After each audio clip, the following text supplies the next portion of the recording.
everyone. My name is Celia Hamilton with the Social Biz User Group. Thanks for listening to this interview. Today I'm talking to Gabriella Davis, Technical Director at the Turtle Partnership.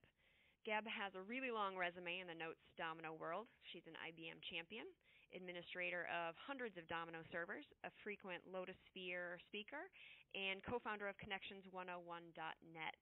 She's also a regular speaker at user group meetings, including the upcoming Norwegian User Group meeting, May 27th through the 28th in Larvik, which is what we're talking about today. Hi, Gab. Thanks for joining. How are you? I'm good. Hi. Hi. You're giving 3 sessions at this ISBG meeting next month.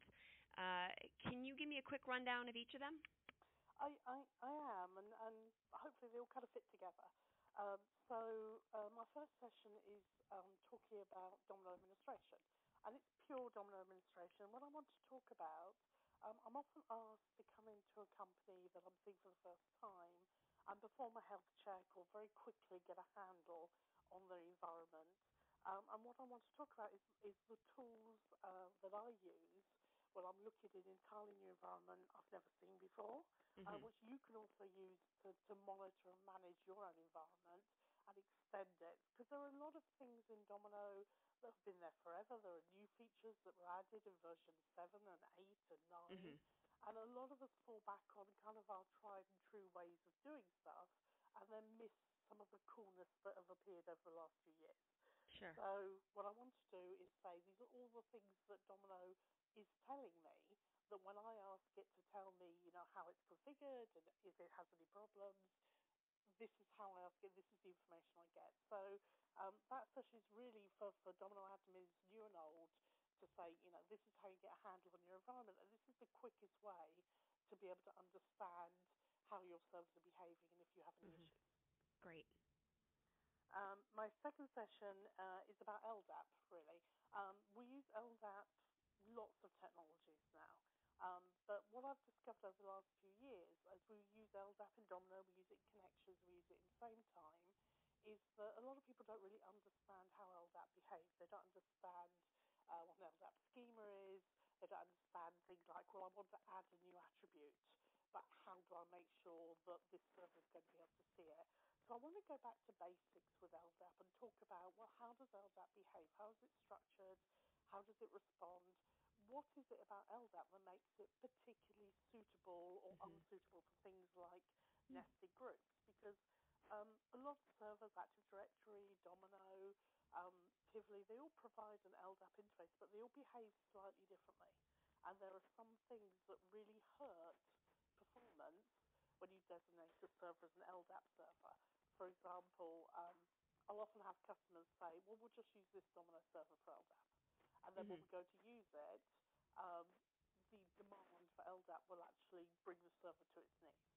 So you need to understand how LDAP behaves and the kind of things that can cause bottlenecks and problems.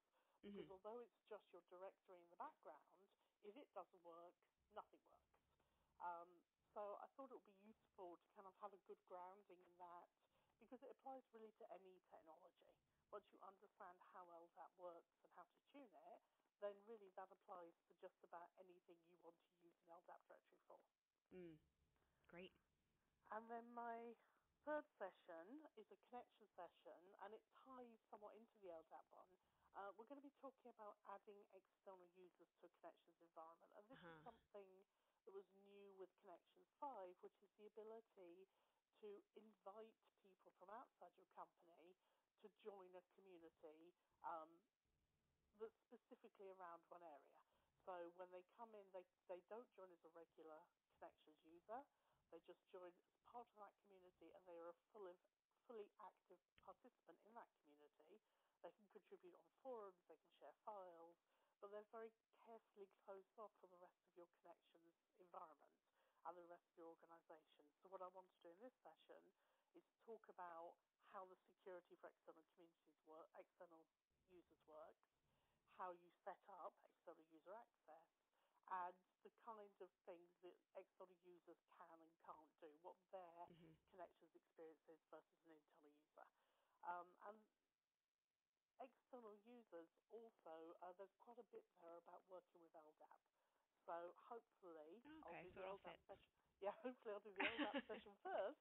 Right. And then everyone hopefully can then kind of apply what I've been talking about when they're thinking about adding external users. So that's it really. 3 very different sessions, but I hope they all link together a little bit.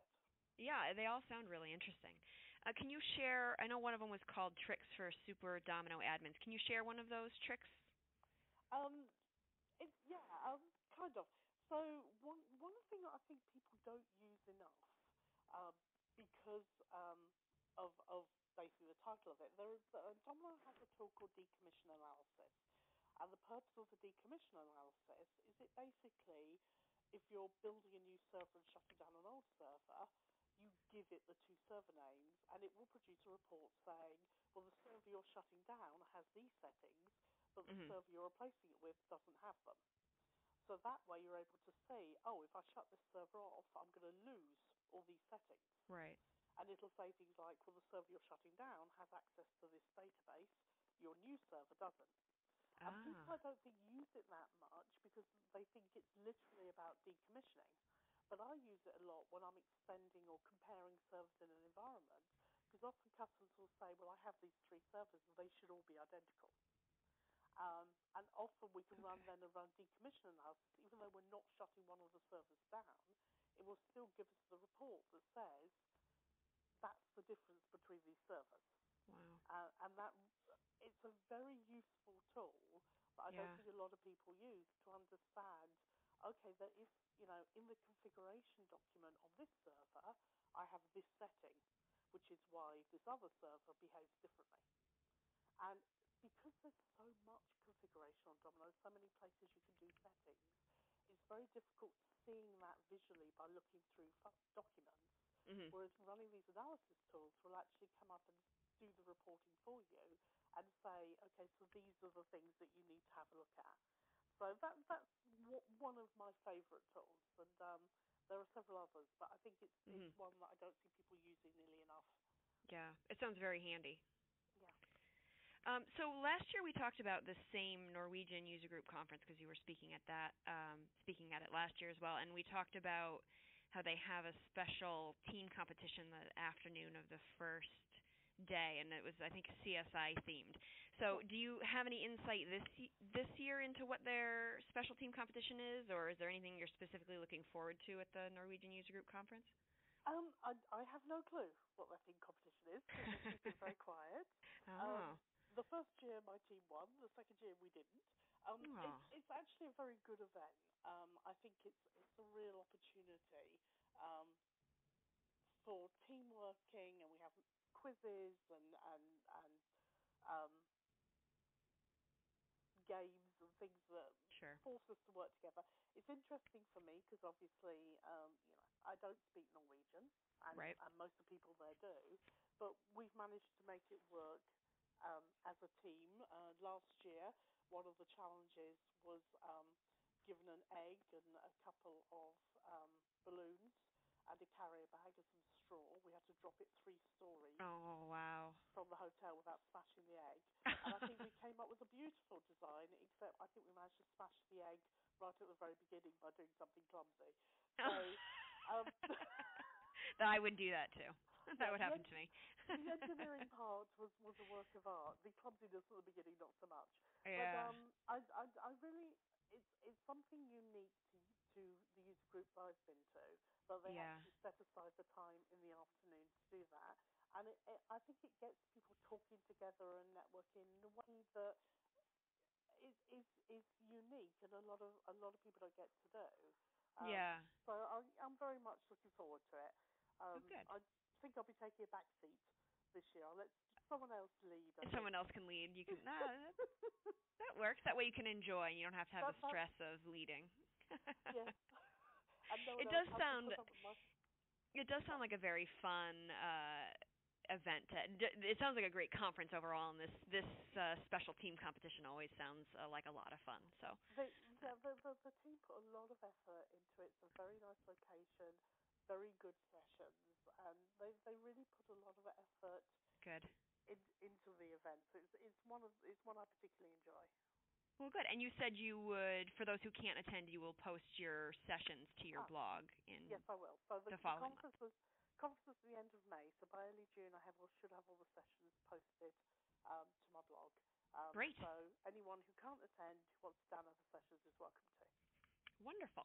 Well, those are my questions. Thanks for taking the time to talk to me today. I appreciate it. Thank you very much. And for our listeners, you can learn more about the Norwegian User Group Conference at isbg.org. The ISBG seminar is May 27th through the 28th in Larvik, Norway. Chris Crummy will be on hand to present the keynote on a new way to work. There will be sessions on running Domino apps on Bluemix, adding external users to connections, LDAP, both from Gab, and Domino development futures. Stay up to date on the group's latest activities by following them on Twitter at LSBG. Thanks.